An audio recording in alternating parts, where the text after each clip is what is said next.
আজকে করে দেখাবো ছোট থেকে বড় সবার পছন্দের ফ্রেঞ্চ ফ্রাই রেসিপি।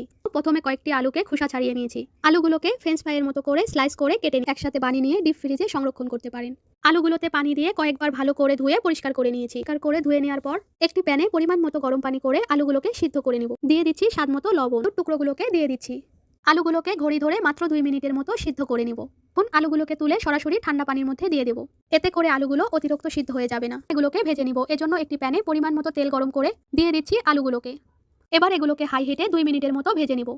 2 মিনিট পরে এগুলোকে উঠিয়ে একটা কিচেন টিস্যুর উপরে রেখে দিচ্ছি। একইভাবে সব ফ্রেঞ্চ ফ্রাইগুলোকে ভেজে নিয়েছি। আলুগুলো ঠান্ডা হয়ে এলে এর ভিতরে দিয়ে দিচ্ছি 2 টেবিল চামচ কর্নফ্লাওয়ার। আর অবশ্যই কর্নফ্লাওয়ারটা দেওয়ার চেষ্টা করবেন। এতে করে ভাজার পরেও ফ্রেঞ্চ ফ্রাইগুলো মুচমুচে থাকবে। একটি প্যানে পরিমাণ মতো তেল দিয়ে তেলগুলো গরম হয়ে এলে দিয়ে দিচ্ছি ফ্রেঞ্চ ফ্রাইগুলোকে। চুলার আঁচটাকে হাইয়ে রেখে এখন এগুলোকে 2 মিনিটের মতো ভেজে নিব। রেস্টুরেন্টে এভাবে ফ্রেঞ্চ ফ্রাইগুলোকে 2 বারে ভেজে নেয়। এজন্য ফ্রেঞ্চ ফ্রাইগুলোকে খেতে অনেক মুচমুচে লাগে। ফ্রেঞ্চ ফ্রাইগুলো ভাজানো হয়ে গিয়েছে, তেল ঝরিয়ে এগুলোকে উঠিয়ে নিচ্ছি। আজকের সহজভাবে